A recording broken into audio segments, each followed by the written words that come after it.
abordaremos una temática bastante interesante y de mucha aplicación. Vamos a hablar sobre la matriz de identificación de los peligros y la valoración de los riesgos en seguridad y salud en el trabajo. Lo vamos a hacer basándonos en la metodología de la GTC 45 del 2012.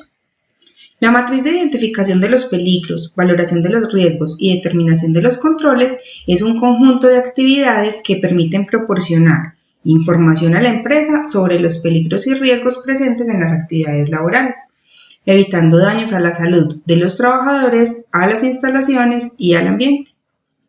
También nos permite evaluar y controlar.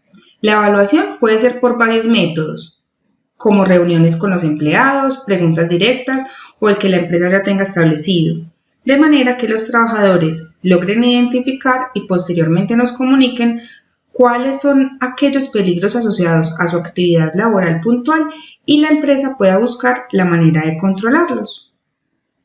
Asimismo, la empresa puede disminuir pérdidas por el ausentismo, por accidentes de trabajo, por enfermedades de origen laboral y de origen común y aumentar la mejora continua en sus procesos y actividades.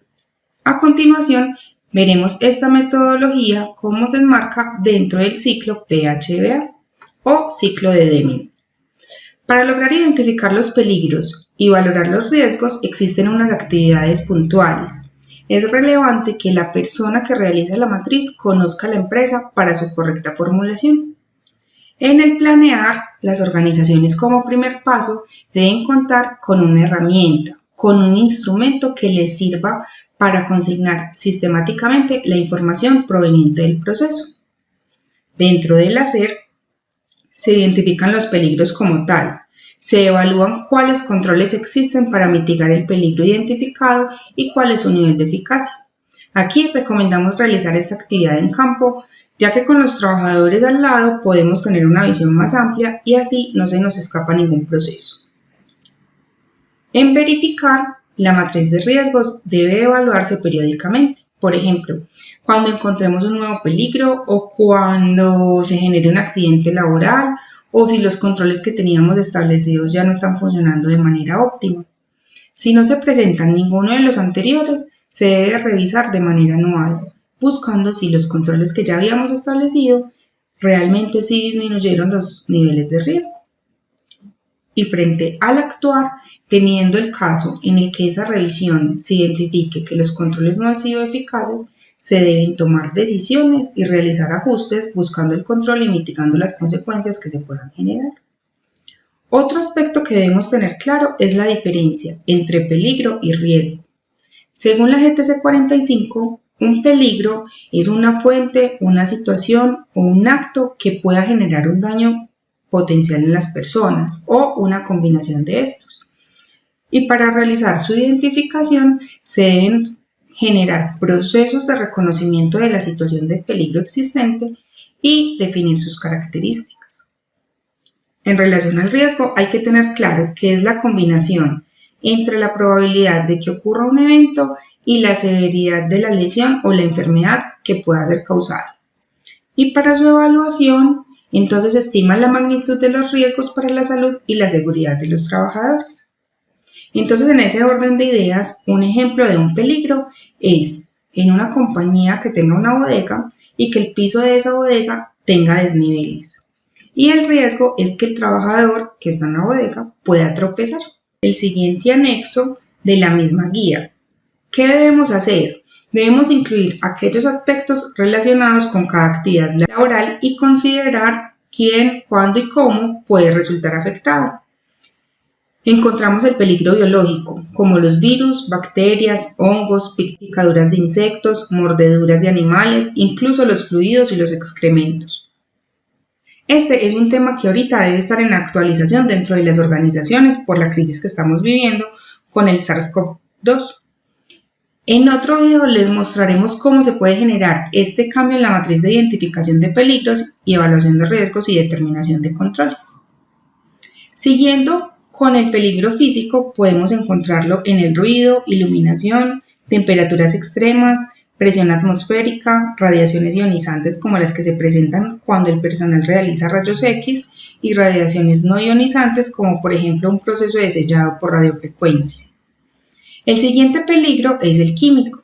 Aquí podemos identificar lo generado por polvos orgánicos e inorgánicos, fibras, líquidos, gases y vapores, humos metálicos y no metálicos, como por ejemplo el que se genera al cocinar con leña, y material particulado como el generado en un proceso de pintura en polvo.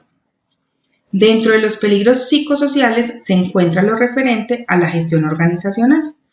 Aquí puede hacer referencia a la gestión organizacional, cómo están nuestros contratos, la participación dentro de la empresa, la evaluación de desempeño. En las características de la organización del trabajo podemos evaluar la comunicación, la tecnología utilizada y también las condiciones de la tarea, la interfase entre la persona y la tarea que se está ejecutando y también la jornada de trabajo. Otro componente importante dentro de los peligros es el biomecánico. Y aquí encontramos la postura adoptada durante el trabajo, si existen movimientos repetitivos, esfuerzos o la manipulación de cargas.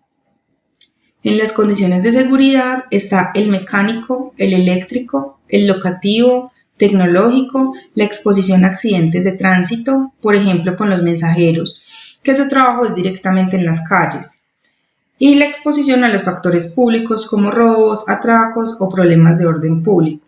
También se encuentra el trabajo en alturas y en espacios confinados. Y por último, los fenómenos naturales. Aunque estos sean poco predecibles, debemos tener presente, y aquí hablamos sobre sismos, terremotos, vendavales, inundaciones, derrumbes, entre otros. De la matriz, una parte un poco más compleja. Llegamos a la evaluación del riesgo. Este es el proceso para determinar el nivel de riesgo, asociado al nivel de probabilidad y al nivel de consecuencia. Tenemos entonces los siguientes elementos. Determinación del nivel de deficiencia. Esta es la magnitud de la relación esperable entre el conjunto de peligros detectados y su relación causal directa con posibles incidentes y con la eficacia de las medidas preventivas existentes en el lugar de trabajo. La determinación de estos niveles de eficiencia, como vemos, se hacen de manera cualitativa o cuantitativa. Entonces, la clasificación de eficiencia clasificada como muy alto tiene un puntaje de 10 y es porque se han detectado peligros que generan muy posiblemente el incidente. El alto es de 6, el medio es de 2 y si es bajo no se asigna ningún valor. Eso lo determinamos nosotros, podemos escoger entre esos 4. Y para el nivel de exposición, para determinar este nivel, entonces, si la exposición es continua, o sea, sin interrupciones o varias veces de manera prolongada en la jornada, se clasifica como 4. Y con 1 si la situación que se presenta es eventual. Ese también lo decidimos nosotros, de acuerdo a lo que encontremos en ese cargo que estamos evaluando. El nivel de probabilidad. Aquí sí hay que hacer un cruce de datos. Es el resultado de la multiplicación de ese nivel de deficiencia por ese nivel de exposición. Entonces, aquí como nos muestra la tabla, podemos encontrar que el nivel de deficiencia, recuerden que era 6 y el nivel de exposición era 4. Si multiplicamos estos dos, nos da 24. Y se interpreta de esta manera, como muy alto, entre 40 y 24. Debemos tener claro estos valores. Si se genera la muerte, entonces es calificado como mortal o catastrófico. Si es una lesión grave o irreparable, o sea, incapacidades permanentes parciales o invalidez, entonces muy grave con un puntaje de 60. Si es grave, que son lesiones con incapacidad laboral temporal 25, y si es leve, con 10, son lesiones que no requieren hospitalización. Después de tener el nivel de consecuencias y el nivel de probabilidad, se cruzan las tablas para poder obtener el nivel de riesgo. Entonces multiplicamos nuestro nivel de consecuencias que nos dio 25 con el nivel de probabilidad que nos dio 24. Se multiplica y eso nos da 600, clasificándolo como 1. Eso quiere decir que es una situación crítica, que se deben suspender las actividades hasta que el riesgo esté bajo control y se necesita una intervención urgente, una acción inmediata.